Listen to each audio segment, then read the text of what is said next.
মিথ্যা কথা বলা কত জঘন্যতম ভাব, কত নিকৃষ্ট হারাম, শুকরের গোস্ত চাইতে 1000 গুণ নিকৃষ্ট হারাম। কিন্তু মুসলমান জন্মসূত্রে অটোমেটিক শুকরের গোস্তকে হারাম মনে করে। আসলে হারাম মনে করে না, রুচি নেই, এই জন্য খায় না শুকরের গোস্ত। ভাই যদি হারাম মনে করে যদি না খাইতো, যদি আল্লাহ হারাম করছে এই জন্য না খাইতো, তাহলে যে আল্লাহ শুকরের গোস্ত হারাম করেছে ওই আল্লাহ তো সুদ হারাম করেছে, ঘুষ হারাম করেছে, দুর্নীতি, সাদাবাজি, সিন্ডিকেট হারাম করেছে, গিবত সফল করে হারাম করেছে, অন্যের জানমাল হারাম করেছে না? তো এগুলা কি হারাম মনে করতেছে কি মুসলমান দাবিদার যারা? না, কারণ আসলে তারা মুসলমান নয়, ইমান তাদের ইমান আছে কিন্তু তারা মুসলমান নয়। মুসলমান শব্দটার অর্থ হলো আল্লাহ রাসূল সাল্লাল্লাহু আলাইহি ওয়াসাল্লাম বলছেন মুমিনের জন্য দুনিয়া হলো জেলখানা। মুমিন আর মুসলমান দুইটা একই শব্দ। আল্লাহ পাক কোরআনে বলছে তোমরা মুসলমান না হয়ে আমার কাছে এসো না। আল্লাহ পাক বলে না তোমরা ইমানওয়ালা না হয়। মুসলমান হতে হলে তো অবশ্যই ইমান আনতে হবে আগে। ইমান আনা মুসলমান হওয়ার প্রথম ধাপ, এটা হচ্ছে মূল ফাউন্ডেশন, মূল ফাউন্ডেশন। তবে ইমানের মাথা হচ্ছে নামাজ। যার নামাজ না তার ইমান নাই। কল্লা যদি না থাকে ইয়ারে তোকে মানুষ করবে না, মৃতদেহে বলবে তাকে। যার নামাজ না তার ইমান নাই। কিন্তু আজকে বর্তমান যুগে বেশিরভাগ মুসলমান নামদের আদম সন্তান নামাজ পড়ে না, কিন্তু মুসলমান দাবি করে, অথচ এদের ইমানে না, এটা কাফের হয়ে গেছে। যে নামাজ ছাড়িতে সে কাফের হয়ে গেছে। আবার অনেক অনেক জাহেল আলেম নামে জাহেল বলে যে ইচ্ছাকৃতভাবে নামাজ ছাড়িতে সে কাফের। আর নামাজ তো সবাই ইচ্ছাকৃতভাবে ছাড়ে, অনিচ্ছাকৃতভাবে নামাজ কীভাবে ছাড়ে? আবার নামাজ কাজা হইতে পারে, কাজা হওয়া মানে দেরি হয়ে যাওয়া। কাজা শব্দটির অর্থ হলো দেরি হওয়া, অনিচ্ছাকৃতভাবে দেরি হয়ে যেতে পারে। তার দেরি হওয়া যায় শুধুমাত্র ঘুমের কারণে, শুধুমাত্র ঘুমের কারণে দেরি হওয়া, নামাজ দেরি হয়ে গেলে এটা যায়, এটা মাফ করে দিবে আল্লাহ পাক, আশাবাদী। তবে আল্লাহ পাক চাইলে শাস্তিও দিতে পারে, দেরি কেন করলি তুই। কিন্তু ঘুমের জন্য যদি দেরি হয়ে যায় অনিচ্ছাকৃতভাবে, তাহলে ওটা আল্লাহ পাক মাফ করে দেবে। ওটা দরকার ঘুম থেকে উঠার পরে প্রথম কাজে হলো তাকে ওযু করে নামাজ আদায় করতে হবে। এটা রাসূল সাল্লাল্লাহু আলাইহি ওয়াসাল্লামের নির্দেশ, আমার কথা নয় এটা। কারণ যে ফজর নামাজ ঘুমের মধ্যে কাজা হয়ে, যার ফজর নামাজ ঘুমের কারণে কাজা হয়ে গেছে, সে যদি ফজর নামাজ না পড়ে ঘুম থেকে ওঠার সাথে সাথে তার ইমান চলে গেছে।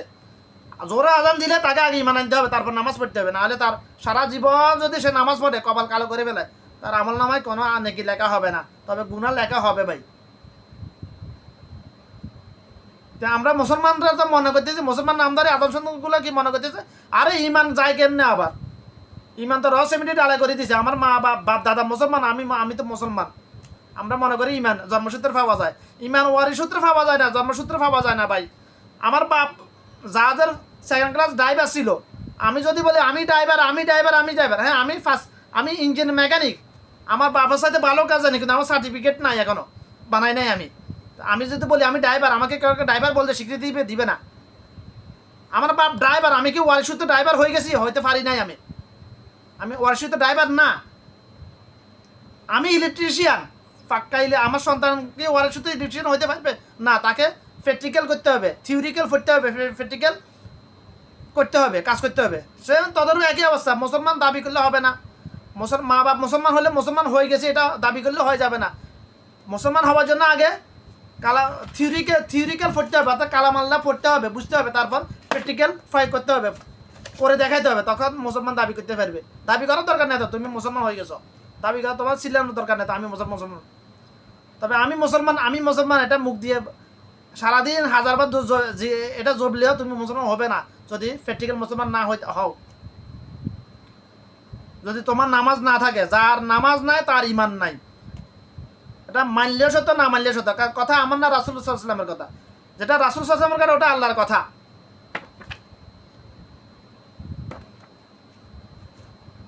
মুসলিম শব্দের অর্থ হলো আত্মসমর্পণকারী। সেই হাদিসের সাথে মিলাই দেখুন, রাসূল সাল্লাল্লাহু আলাইহি ওয়াসাল্লাম বলছে মুমিনের জন্য দুনিয়া হলো জেলখানা। এখন যে আল্লাহর কাছে নিজেকে আত্মসমর্পণ করেছে সে কি মন গড়ার মতো দুনিয়াতে কিছু করতে পারবে? নাকি আল্লাহ পাক যেটা যে রাস্তা দেখেছে ওই রাস্তা যেটা করার জন্য বলছে ওটা করবে, যেটা করার জন্য নিষেধ ওইটা নিজে না করবে? কোনটা করতে পারবে? মন গড়ার মতো কিছু করতে পারবে না। আত্মসমর্পণ, আমি যদি কোনো অপরাধ করি, আমি যদি কোর্টে গিয়ে আত্মসমর্পণ করি, আমি কিংবা জেলখানায় থানায় গিয়ে আত্মসমর্পণ করি, আত্মসমর্পণ করার পরে আমার মন গড়ার মতো কোনো কিছু ওখানে চলবে না। কিন্তু যেহেতু আমি নিজ থেকে আত্মসমর্পণ করেছি, আমার জন্য কিছুটা অগ্রাধিকার আছে, ওখানে ছাড় আছে, তদরূপ একে আছে। আমি যদি এই কিতাবের কাছে নিজেকে আত্মসমর্পণ করি, আমার জন্য ওই রাস্তা, জান্নাতের রাস্তা আল্লাহ পাক সহজ করে দিবেন। এটা হলো ছাড় আমার জন্য। এখন আমি যদি এই কিতাবের কাছে নিজেকে আত্মসমর্পণ না করি আল্লাহর কাছে, তাহলে আমার জন্য জান্নাতের রাস্তা সহজ হবে না, কঠিন হয়ে যাবে। জাহান্নামের রাস্তাটা একেবারে সহজ করে দিবে শয়তান। কারণ বান্দা যে রাস্তা তালাশ করে, আল্লাহ পাক তার জন্য ওই রাস্তা, যদি ভালো জান্নাতের রাস্তা তালাশ করে বান্দা, আল্লাহ পাক তার জন্য জান্নাতের রাস্তা একেবারে সহজ করে দেয়। কিন্তু বান্দা যদি শয়তানের অনুসরণ করে জাহান্নামের রাস্তায় চলে, তার জন্য শয়তান জাহান্নামের রাস্তা একেবারে সহজ করে দিবে। এবার ইচ্ছা আপনাকে যেহেতু আল্লাহ পাক স্বাধীনতা দিয়ে দিছে, জাহান্নামের ইচ্ছা, আপনি মন চাইলে জাহান্নামে যাইতে পারবেন, মন চাইলে জান্নাতে যাইতে পারবেন। তবে আল্লাহ পাকের রহমত ছাড়া কেউ কোনো আদম সন্তান জান্নাতের গ্রহণ হবে না, এটাও সত্য। তবে আল্লাহ পাক কাউকে ইচ্ছাকৃতভাবে জাহান্নামে দিবেন না, এটাও সত্য। কারণ আল্লাহ পাক বান্দাকে, আমাকে অনেক যত্ন করে, অনেক মায়া মহব্বত করে সৃষ্টি করেছে ভাই, জাহান্নামে দেওয়ার জন্য সৃষ্টি করে নাই। কিন্তু আমার কর্ম যদি জাহান্নামে যাওয়ার জন্য হয়, তাহলে কি করবে আল্লাহ পাক? অনিচ্ছাকৃতভাবে আমাকে জান্নাতে দিতে হবে।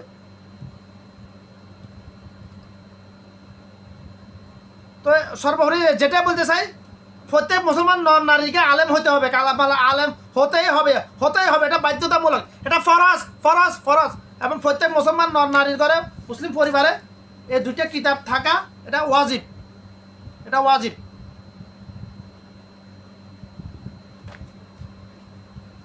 তো আমার বক্তব্য এখানে শেষ। আশা করি কথাগুলা বোঝার চেষ্টা করবেন।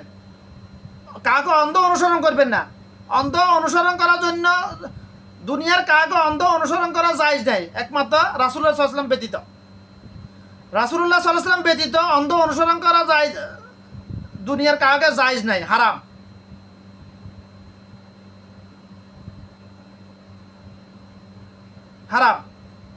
কেন হারাম? মানুষের কলবের মধ্যে নাফাকি আছে, শয়তান ঢুকানোর চেষ্টা করবে। এখন কোন আলেমের কলবের মধ্যে নাফাকি ঢুকে গেছে শয়তান, ঢুকাই দিছে শয়তান, এটা আপনারা ধরতে পারবেন না ভাই। আমি বুঝতে পারতেছি, আমি ধরতে পারি, এই জন্য আমি ওদের বিরুদ্ধে কথা বলতেছি। নাম নিয়ে হোক, কিন্তু সবাইকে এটা ধরতে পারে, বুঝতে পারে না। কে ফেরকাবাজ, কে আলেম সুরত জাহেল, ধর্মের ব্যবসায়ী, কে মানুষ রূপে বাতিনি শয়তান, এটা কি সবাই ধরতে পারবে না। আমি এটা বুঝতে পারতেছি, ধরতে পারি, এই জন্য আমি এগুলোর বিরুদ্ধে কথা বলতেছি। এখন যারা ধরতে পারেন না, বুঝতে পারেন না, তারা তো বলবে না, হাই এত বড় আলেম। আমি শাহেখ আহমদুল্লাহ কত বড় আলেম, ওর প্রত্যেকটা কথা মানলে আমি জান্নাতে চলে যাব। আমি তাকে ছোট করতেছি না, উনি অবশ্যই হক্কানে আলেম। একটা উদাহরণ দেওয়ার জন্য বলতেছি। আমরা যাদের আব্বাসি সম্বন্ধে জানেন, আব্বাসি কিরকম কোন ধরনের, এটা এখন কেউ ধরতে পারেন নাই। আব্বাসি হচ্ছে একটা মাজার ব্যবসায়ী আব্বাসি, কিন্তু আব্বাসি এলেম আছে, আব্বাসির মধ্যে অনেক এলেম, শত বই মুখস্থ এলেম আছে, কিন্তু হেকমা নাই আব্বাসির মধ্যে। আব্বাসি অনেকগুলো সহি হাদিস বলে, মাঝখানে কয়েকটা বিদাত হাদিস ঢুকে দেয়। আব্বাসির মধ্যে ফেরকাবাজি, ফেতনাবাজির অভাব নাই। তো কিন্তু আব্বাসিকে অনুসরণ করতেছে এরকম লক্ষ আছে বাংলাদেশে। এখন কি করবেন? সবাইকে বুঝতে পারতেছেন না? কতগুলো লাগবে এটা, আপনাদের কতগুলো প্রমাণ লাগবে এটা? আমি যাদের নাম নিয়ে কথা বলি, প্রত্যেক কথার পিছনে প্রমাণ আছে আমার কাছে।